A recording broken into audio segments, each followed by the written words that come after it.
Hello and welcome back. My name is Chris and today we're doing a reading vlog, but not only a reading vlog. I'm going to be reading novellas for a week, and if you don't know what novella is, it is pretty much a book under 200 pages, short, sweet, straight to the point.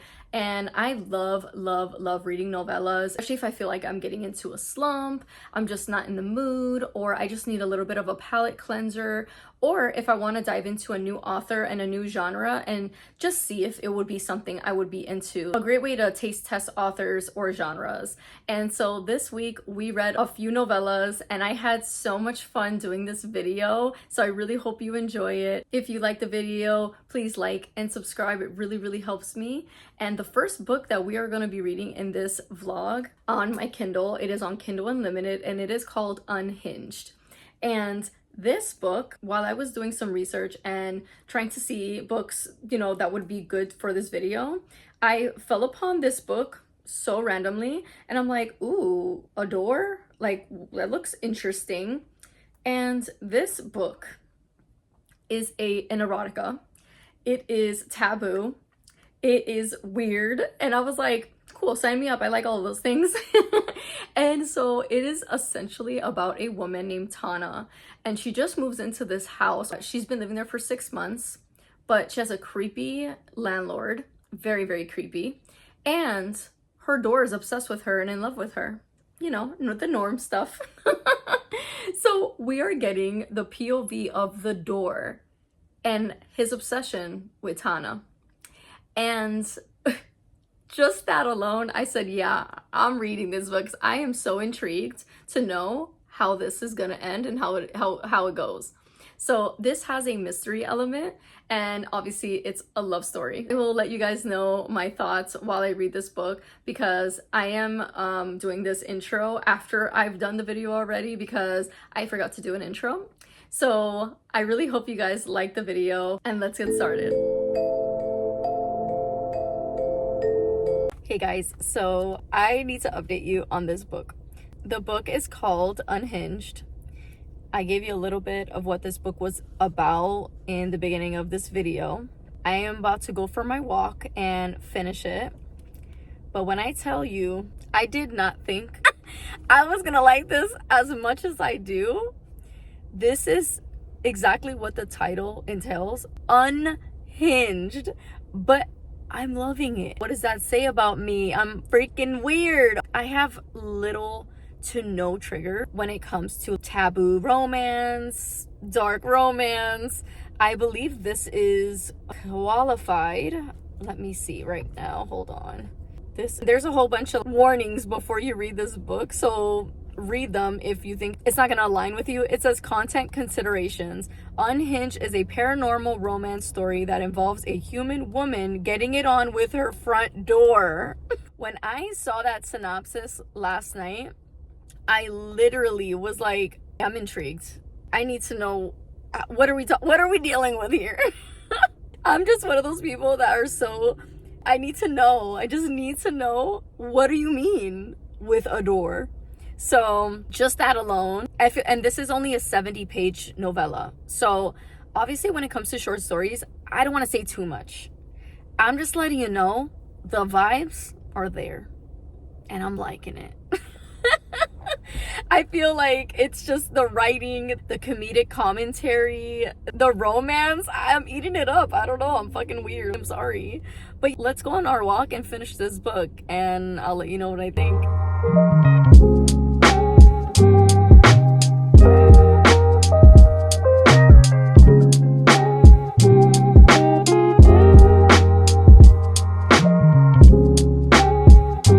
I just finished my walk and I finished Unhinged. I'm rating this book 4.5 stars. I really enjoyed it, and it wasn't only weird and a taboo thing. It also had a mystery plot, and I really enjoyed how it all just made sense, even though the door thing didn't make sense. But it's for funsies. This is not real life. This is just for fun. But I had a lot of fun, so I rated that 4.5 star. If you're looking for something that's just funny, out of pocket, not serious at all, and just a good time, I highly recommend it. The spicy scenes, I'm not gonna lie, were pretty good. And I really liked the MC in this book. I really did. I liked the connection and I really enjoyed the romance in it. So I highly recommend. I also wanted to share some metaphors that they used in this book in regards to the door and a man. And I just couldn't help it. I couldn't help myself. I was giggling at all of these metaphors. Where is it? Whoopsie daisy. Even though I was, architecturally speaking, obligated to support her, I still felt like I was actively providing her comfort. The thought of that warmed me down to my threshold. It's so funny because he's a door. So when she leans on him, that's what he's saying. I just thought that was so cute.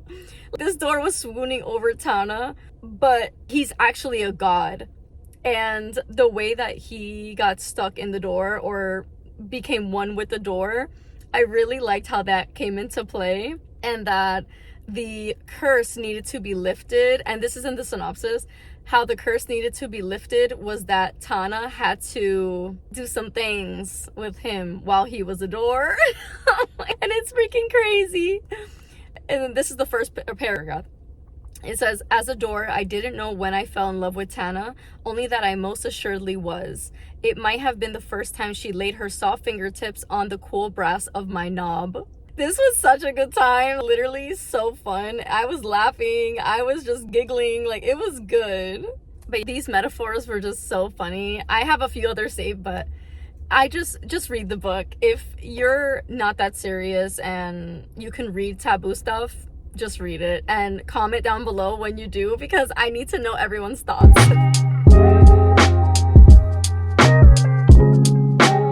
I just got back from my walk. I took a shower. I did an everything shower. It felt so good. I even scrubbed I did like a pore scrub, not like a pore scrub. It's a serum and you just rub it on and the gunk just comes up. I do it every week and it's so nice. It makes my skin feel so good. Anyway, so I'm feeling good. I'm starving though. It is 9:52. It's time for breakfast. Lately, since I've been watching a lot of Korean dramas, especially the one I'm obsessed with right now, and everyone seems to be obsessed with it as well. It's Bon Appetit, Your Majesty. Oh my god, I'm obsessed with the show. Sorry, it's getting hot on the stove. So they do a lot of cooking. It feels like Chopped, but in Korea, in the dynasty age. It's such a good show. So anyway, it's been making me want to just venture out a bit and eat more vegetables because they make the food look so good there. And one thing I love is soup, and I love miso soup. So obviously making traditional miso soup, I'm sure, is so easy. But you know what's easier? Instant. Because I don't have time sometimes and I'm too hungry sometimes to do all of it. And this is my favorite one from the Asian market. It's Shiro Miso Soup Kikkoman from Kikkoman. I ripped the top because I love it so much, and it comes in a pack of 3 for under $3. It's the best one. It literally tastes like the ones at the restaurant. So I literally use a packet. I put some broth in the pot and I'll just boil it for a little bit. I'll put some veggies in it like bok choy, cabbage, cilantro, garlic, onion, and it is delicious. It's so good. So that's what I do, and that's what I've been doing. And then I'm a breakfast girl. I need to have eggs and just breakfast vibe. So I'm also going to make some eggs with ham and probably just eat it in a sandwich. So let me start cooking because I'm starving. I'm also gonna make some coffee because I'm a 2-time coffee drinker a day. Lately though, I don't know, this is my afternoon coffee, because if I have one around this time, because I wake up at about 4 in the morning every single day and I have my coffee, and then around this time is when I crave coffee. If I don't have it around this time, I usually have it around 1 o'clock. But lately in the afternoon, 1 o'clock, I'm just not vibing with the coffee. I don't know what it is. It's just not hitting. So I actually got something a couple days ago, and it's an energy drink. See, I am not an energy drink girl because it has a whole bunch of junk in it, and I really try to consume things that are a little better for my body. Now, this may not be the best, but it is better than the ones out there. It tastes delicious, and it has probiotics in it, and it makes me feel awake, which is important to me. And the one I'm talking about, it's Bloom Sparkling Energy. I have the orange flavor. Focus, not on my son's picture. There it is. So, oh, no, it's doing it again. Let me do this. There you go. So Bloom, and it's so delicious. And I know Bloom, I've never had their probiotic powder. I think that's what they were known for. So I thought that was really interesting that they have a energy drink now. It has 0 sugar, which that's important to me because my body hates sugar. And it says boosts metabolism, supports mood, natural energy. It has prebiotics, which I love as well. Mental focus, it has apple cider vinegar, positive mood, probiotic fiber, and it's just derived by green tea extract, lychee, L-theanine, a lot of good stuff. And I love it. It tastes so good, and it just, I don't know, it feels like more refreshing in the afternoon and if I'm not in the mood for coffee. So I'm gonna save this for my afternoon when I'm at work because I need my energy at work because sometimes I get so bored. So that's gonna be my afternoon drink, but I'm gonna make coffee now because I feel like having some. And I recently bought my creamer that I really like too. It's from Nut Pods. Oh my gosh, focus, sir. There it is. Nut Pods, and this one is the toasted marshmallow. This is one of my favorites. I also like the coffee cake. Oh, so good. It makes me feel like I'm at a cafe because lately these cafes are too expensive. $10 for a coffee that doesn't even make me feel wired? You're crazy. I only have 2 coffee shops that I like going to that I like the coffee. That's too expensive. Coffee is just way too expensive nowadays. That really grinds my gears, I have to say. So the coffee I like to drink at home is the Nescafe Gold. I do want to invest in an espresso. Whole job they had an espresso machine and I used it. That was so delicious, and ever since I've been wanting a Nespresso machine. So I will invest in that eventually, but for now we got this baby, and I have my sweetener. I use this sweetener. I like that one, and then my creamer and with some almond milk, and it tastes great. So I'm gonna finish cooking, make my coffee, and then I'm gonna eat. I'm starving. Also, I didn't get to show you guys my favorite seasoning from Trader Joe's. This is delicious, like an all-in-one. You don't need to use anything else if you use this. It's so good. I love putting this on my eggs, literally anything. The keto bread of choice. I gravitate more towards keto breads because they don't make me feel bloated, but I don't eat keto all the time. Most of the time I do. And this is my keto bread of choice. I really like this one. It's really thick and tastes good. I am on a weight loss journey at the moment and just trying to eat more veggies, more whole foods, and just put more good in my body. That's just the goal, so I can feel better. So we got 2 eggs, we have onions, mushrooms, 1 slice of deli ham or deli turkey, and then use 1 slice of plant-based cheese and cream cheese, also from Trader Joe's. My favorite vegan cream cheese. This tastes, oh my god. This tastes almost identical, to me at least, to regular cream cheese. It's so good, and it's under $3. Usual when it comes to breakfast. I add a little bit of nutritional yeast to give it more of that cheesiness, which I also love. It has great vitamins as well in it. And then I like to have the soup afterwards because it's really good to have all those probiotics from the soup and the veggies, and it just makes you feel more full and low calorie. So a lot of volume for a little bit of calorie, and all veggies is really good for you. All great stuff, great protein and great nutrition. So that's my goal, and this is the breakfast that makes me feel really good.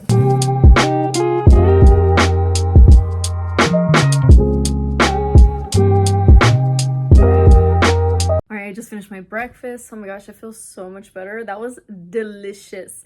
And the vegan cheese that I recently, am I focused? Oh gosh, I can't really see. I don't have my glasses on, so everything looks blurry. Okay, I think I'm focused, hopefully. I like the cinematic when I'm not holding something because it just makes the video look much better. Sidetracking. I wanted to give you guys an update because I started, oh gosh, what was the book called? I started and finished Sour Candy, and I have seen this book circulate social media for a while. This is a horror, and I think the audio was about over 2 hours long, and I obviously listened to 2 times speed, and I finished it probably like an hour, if not an hour and some change. It was so good. I feel like this is the kind of book I would have liked to be even longer because that's how good it was. But we're following a man named Phil, and he's on the way to the grocery store just to get some stuff, and he's on the phone with his girlfriend at the time, and when he gets to the store, he hears a kid kind of fuss. He's screaming, he's making a scene, so he's like, who is that, you know, on? So he's seeing what's going on, and it's a young boy and his mother apparently. And the mother has like this stare, very ominous. And so he's like, okay, what's wrong with this kid? The kid apparently wants sour candy. And so the kid grabs the sour candy, he opens it up and he eats it and he chills out. But he winds up giving a piece of the sour candy to Phil, and Phil's like, oh, okay, thanks. Eats it, he goes to the grocery store, he gets what he needs to get. He's like, okay, that's really weird. He goes back to the car. He's still talking to his girlfriend on the phone. And so he's driving home and he gets in a car accident. And it's like a fender bender, nothing too serious, but serious enough where he's feeling a little like, holy, out of the car. And it's the lady from the store, the mother. And he's like, what the hell? Like, looks even worse, like even ominous, just giving him these weird vibes. And so he goes, are you okay? Like, where's your son? She's just not even saying anything. And then she gets closer to him and says something like in a whisper. And he's like, what the hell? Like, what'd you say? Like, he didn't really quite hear it. After she does that, walks into traffic. He's like in shock. So police come, they're like asking questions, they're doing all the things. And he's like, you have to check the car. Where's her son? And everyone's like, what do you mean her son? There's no one in the car. And he's like, she had a son with her at the store. And he should explain his experience seeing them at the store. But no, like nothing's adding up. This was a mind-bending novella. And I loved it. I was literally like, what? Like, it warping. As you're reading, it's literally warping into something, like a different reality. And so he's just like, is this real? Am I getting punked? Like, and he's on the phone after he gets in the car accident. It's like, no, don't hang up. What's going on? Wants up hanging up because he's like, what, gonna check on the woman and stuff like that. So then the cops are like interrogating him, like it's his fault. And he's like, I'm the one who, they hit me. Like, what are you interrogating me? Whatever. They ask the questions. He's like, I'm fine. I don't need to go to the hospital. I just want to get home. I want to get out of here. He goes home and the kid is at his house. And apparently it's his son. And he's like, my son? He's like, I don't even have a son. What are you talking about? And like, oh my God. The whole time I'm literally like, what? Like, and it gets even crazier. And towards the like end, I was like, how is this gonna end? Like, how is this gonna really pack a punch? Oh my God, it sure as hell packed a punch at the end. I was this close to reading it 3.5 stars, which was still good. But that ending, I was just like, I rated it a 4-star. It was so creepy, so eerie, so visceral. Like the atmosphere and just the descriptions, like, oh God, you're literally just asking yourself questions. Like, you second guessing yourself. You're like, wait, is this real? Is this not real? Like, it's on Hoopla. The audio was amazing. Please check it out. It was so good. We're off to an amazing start for this video. I am just like, feel like you're gonna get in a reading slump.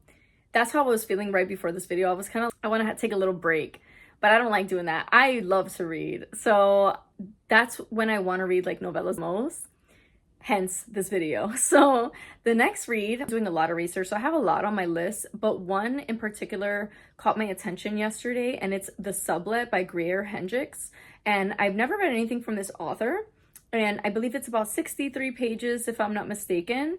And it is on Kindle Unlimited with the audio. So I am going to start that one, and I will give you an update when I finish. Just finished The Sublet, and this was okay. I felt like it was just standard. It was actually 53 pages, so super short. The audiobook was done really well. It was more of like, not really a thriller.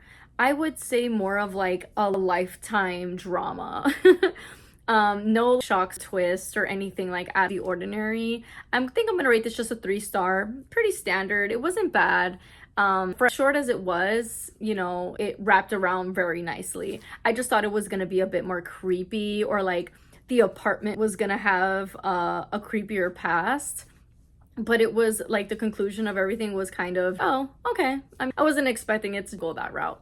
But yeah, it was just okay. I mean, you can finish this in like 20 minutes, so I would still recommend it. The next read, I don't know. I'm gonna just browse through my list that I have. I do have to get ready for work soon, so I will probably just update you guys when I figure out what my next read will be.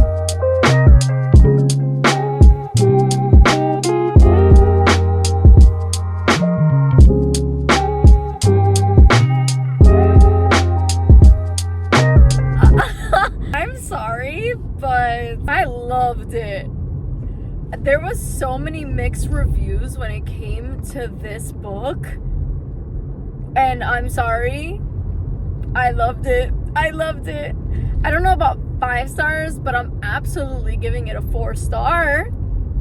It was so good. I did not expect that twist. I'm so sorry for the bumpy roads, but I'm just getting out of work and I'm literally like dumbfounded. Like, what?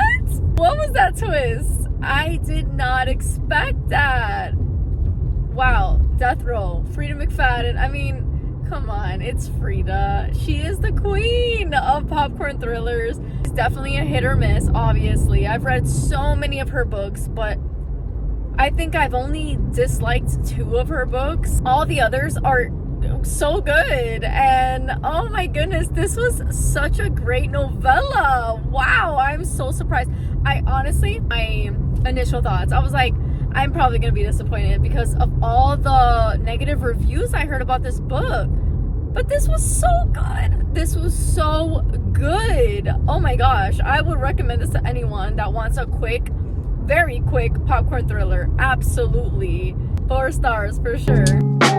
I wanted to give you guys an update. I did finish another novella. It's called The Hangman, and this one is a crime thriller, and I really enjoyed the atmosphere to it. We're following a detective. He is going to this lodge, and this is based in Quebec, Canada. Someone that was out for a run finds a man that's hung on a tree. And so they call this detective, and he's on the case trying to figure out what was going on. Is it a suicide? Did someone do it to him? And then unravels some secrets that he finds out. And this was just thoroughly entertaining. I think I'm going to rate it a 3.5 stars. Very suspenseful. It's so crazy to me how authors can pack such a strong punch with such a short amount of time. I'm just so shocked how good this video is going. Good morning, friends. I hope this isn't too distracting for you, but your girl gotta do her skincare Sunday. I just finished shaving my face. I took a bath, washed my face, I shaved my face. I don't do it all the time. I like to shave my face maybe once every like 3 months or so. It makes my skin glow and it just feels like new skin. I mean, it is because you're literally shaving off like skin cells. So I did that, and then I wound up doing both machines treatments. I have a machine that helps with post-acne marks. It helps with brightening, redness, and lightening the scars. So I do that. And that's like a targeted type of machine. And then I have my red light therapy mask that I use I think I use this about 4 times a week, 3 to 4 times a week. I like to use the orange light and the red light mostly. The orange light gives you it helps with dull skin and gives you a glow. Definitely need that. I am 34 and your girl's trying to do all her anti-aging and just trying to age gracefully and naturally, you know what I mean? And then red light is anti-aging, helps with acne marks as well, redness, inflammation, and all the good stuff. And red light therapy is one of the best things I have ever introduced to my skin, and that goes for my body as well. I have like an actual lamp, a red light lamp. Got all the benefits. It's really, really great for you. And my skin is so picky. So I can't use a lot of anti-aging serums and all of those things because they break me out. Every time I try a new one, it breaks me out. So I have such sensitive skin. This is like really the only option I have when it comes to like anti-aging. My skin does like full mask, like Korean mask that I use. I try to use them every Sunday as well for my Sunday skincare. Eye mask, my skin doesn't mind that either. Certain ones. Yeah, that's really all I can use for anti-aging because these serums and stuff like that, I still haven't found one that doesn't break me out, unfortunately. But I love skin. I'm like one of those girls that I love makeup and I love skincare. So yeah, I'm gonna do this for the next 45 minutes. I like to do 20 minutes with the orange and then 20 minutes with the red. But I did want to update you guys because this morning I started The One Night by Megan Quinn. I felt like after reading a lot of horror novellas, I needed something to like uplift me and make me feel giddy. And I'm currently on my cycle. So I was like, ooh, let's do a little romance. And I don't gravitate towards like full book romances because I feel like they're just too long sometimes. But I do love a great novella romance. So I never read anything from Megan Quinn before. And this was so fun. One thing I do love about doing these novellas because it kind of gives you like a little taste of the author's writing and just to see if it's something that you would want to read, more of. And I will definitely be reading more of Megan Quinn's books because that book was so good that I literally Googled if it had a sequel or if it had like a book two or whatever because it was so good and it kind of left on a little cliffhanger and I was like, oh, I need to read more. So it looks like it does. I don't know if it's a novella or a full-length book, but if it's another novella, I'm gonna read that next. But if it's a full-length book, I'm gonna just read that probably in another vlog. But yeah, I really, really enjoyed it. And in this one, we're following a man named Cooper. And he is recently divorced. And by recently, I mean 1 year divorce. But it has just finalized. And he's at his parents' house. It's a Friday night, just kicking it with his parents. And his parents, oh my God, this was so funny. Like, his parents were so goofy. And just the commentary, I was like laughing out loud. And his parents are like, why are you here on a Friday night? Go find a girlfriend, like get out and, explore. And so they come up with this idea of being his wingman and them going to a bar and trying to find a girl for him. Oh my God, it's so funny. And so this is set in Seattle. So they go to a bar and they see a girl. They're like, look, son, there's a girl over there. Go talk to her. And it's like, like you would think it'd be cringy, but no, it was so funny and like genuinely so cute. And so when the parents go, they're like, oh, we'll go talk to her for you and break the ice and stuff like that. They go over and it's his ex-wife's best friend. And he's like, oh my God, how embarrassing. Like, mom, can you stop? Like, this is just embarrassing. And so she's just laughing there and we are getting both POVs. She's just laughing there and she's like, don't even worry about it. Like, you should be grateful your parents are, so invested in you and this and that. And they just start talking and they just get on and they're just having a great conversation and ensues the romance. And this is on Kindle Unlimited and it does have the audio as well. And Teddy Hamilton, I think that's his name, he's a very, very popular audiobook narrator that women really love. He has a wonderful voice for audiobooks and he is the narrator for Cooper. And it was just so good. Such a great bite-sized good time. I highly recommend it. The spice was really good too. And it's just, it really just blows my mind how authors can pack such a big punch in such a short amount of time. Because just like Abby Jimenez, because the book I've read from Abby Jimenez, I rated 5 stars. But I read The Fall Risk and The Worst Wingman Ever, Novellas. And I rated them both 5 stars. They were amazing. Like, I even teared up. I was like, how do you do that? How do you do it? So, that's so much talent. Love it. So, I did read that this morning. So good. I wound up rating it 4 stars. And like I said, I will definitely be reading more from Megan Quinn. I'm just going to do this. I'm chilling out Sunday morning. I am going to finish doing my little skincare on after this. I think I'm going to do some makeup and get put together a little bit because I do have to film a few other videos. And then I will give you guys an update when I find out what my next read will be. All right, I feel put together, did a little makeup, and I did finish another novella. This one is a thriller and it is called Bad Date. I'll put it on the screen. And this, I think, just came out. The cover intrigued me. I really like this cover. And this is about a famous actress, or she was a famous actress, and she has like a stalker, kind of like on edge all the time for her safety, and she goes on a blind date. And she also has a podcast with her best friend, and after she goes on this blind date, her best friend picks her up, have like this plan who she went on a blind date with. It becomes super eerie and super suspicious. I really like the atmosphere of this. I would have liked this to actually be longer, and I felt like it was definitely well-rounded, good mystery. This is on Kindle Unlimited, you can check it out. I really like this, it was really good. I think I would probably rate it a 3.5, but definitely worth the read. And that is gonna be the last novella that we read in this video. I really hoped you guys liked the video. I definitely want to do this again, so if you have any novella recommendations, please leave them in the comments. And if you like the video and you want to see more of this, please let me know, because I had so much fun doing this and it helped me just get myself back into that wanting to read mojo, wanting to read. It is like a high, pretty much. So it just felt so good. We read so many good books. I don't think there was one bad book in this video. If you read any of these books, please let me know your thoughts. I would really love to know. Thank you for watching. If you can like and subscribe, I would really appreciate it. And I will catch you guys in the next video.